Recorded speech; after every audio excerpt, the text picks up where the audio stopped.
Mm-hmm. Yeah, it's pretty amazing. Just look at how much attention and credibility was given to Al Gore, and the money he made over all that, and people. He gained a lot of supporters through that. But hopefully, truth will win out in the end. And well, he trades the carbon credits. I mean, he owns the big company that does it. Yeah. but people don't want to listen to that. Some people just buy into that. Yeah, he's the only one that's concerned about humankind, and he's going to save us from it. Okay, I got a lot of bullet point questions for you, Congressman. Real quick, In the Fed, tell us about that book coming out in September. People are really excited about that. Well, it's coming along. It should be September. Probably about 95%. They keep sending in things back and saying, "What about this? Clarify this kind of thing." So it's coming along real well.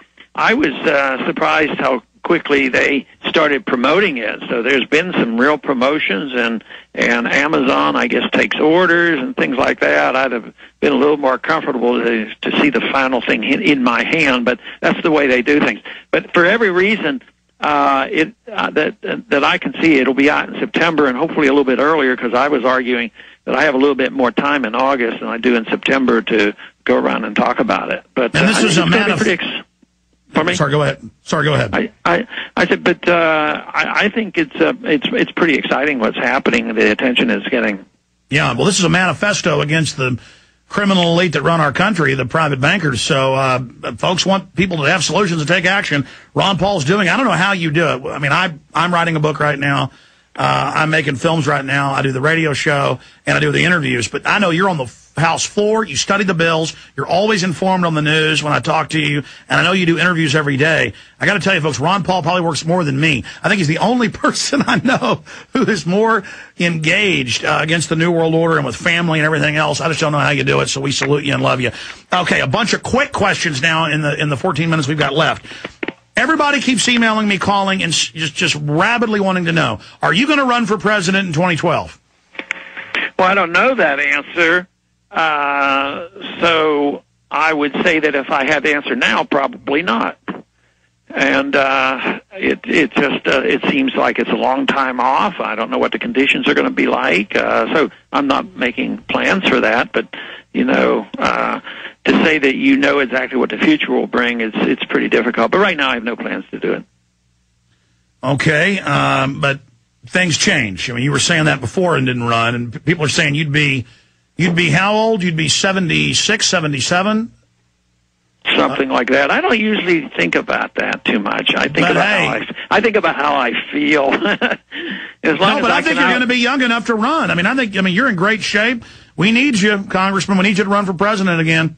As long as I can outwalk my staff up and down the stairs at the Capitol, then I feel good. Well, that brings me to the next point. The media, you're the new darling, and I believe this is happening because they know we are that giant third rail. The liberty movement is becoming the mainstream, and you look at all the polls, your views, my views, others' views, in the Patriot Liberty movement, we're in line with what the people want. And so the establishment's trying to kind of use you as camouflage or at least have you on the show some to go, look, we get it, because they risk being made completely obsolete if they don't have you and Peter Schiff and others on. Well, I think something is going on. We're not a 51% majority. We don't run the Republican Party. We don't run the country and all that. But I notice that both Republicans and Democrats who get into any kind of political trouble where they're going to have a tough race, they're very interested in finding out where our support is. So a Democrat that might hold a Republican seat, traditionally Republican seat, are very interested in talking to me and getting in legislation and joining my bills and doing things together. So that means that they recognize that our numbers are significant and that our people are very serious, and if they get behind somebody, they will support them. So, no, I think that's a very positive sign. And I think when you truly believe in something and you're very principled, one individual like that is probably worth 100 others who are just followers and go along with, they put their finger up to the wind and they go and they always vote one way or the other. So our supporters are much, much more valuable. But Congressman, it's more than just a wild card. I mean, they also see the exponential growth of the liberty movement with you as one of the main, not figureheads, intellectual leaders of that. I mean, I would like to get your take on that. Do you not see the exponential growth? Because I'm seeing it and I'm tracking it. If it continues, we are going to be the most dominant force in this country within 5 years. Probably sooner, because everything you and I and others talked about is now coming true. We're being validated. Yeah, I think that's true. Let's hope that is true. But I also worked on the theory that you never know who's out there, who will join us, and who's in the remnant, the people who are the true believers and haven't had any voice for a long time. And those numbers, we're just starting to recognize that those numbers are great, and the growth that you're talking about is something that has fascinated me too. I had some young people in the other day, and they seemed like just teenagers. They were teenagers. And I said, well, did you get interested in the campaign? Oh, no, I never even looked at the campaign. So we're already a year off from the campaign. The momentum is there, and young people are joining us for the momentum that was built, which is really very encouraging.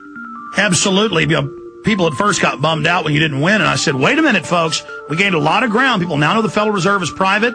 They now know about the globalist. They now know who the enemy is, and with that giant core, we can expand to the next level and then expand again. 2 more exponential replications, we defeat the New World Order. We are inches away from victory, thanks to Ron Paul and others. Stay with us. Okay, we got about 5 minutes left with the Congressman. He's got to go. We're very thankful for his time once a month when he visits with us. Congressman, is the Obama juggernaut starting to slow? That's what I see happening when he has these outrageous lies about I won't hire any lobbyists and that's all he hires, or I'm giving rights to detainees, and then signs an order saying no Geneva Convention, no habeas corpus. I mean, where do you see this going with the president? I think so far, I wished I was as optimistic as you are about this. I still think he's flying high. I think he's still very popular, and it's almost like they used to say about Reagan. He had Teflon on him. He was the Teflon president. This guy's Teflon too, and he can do this.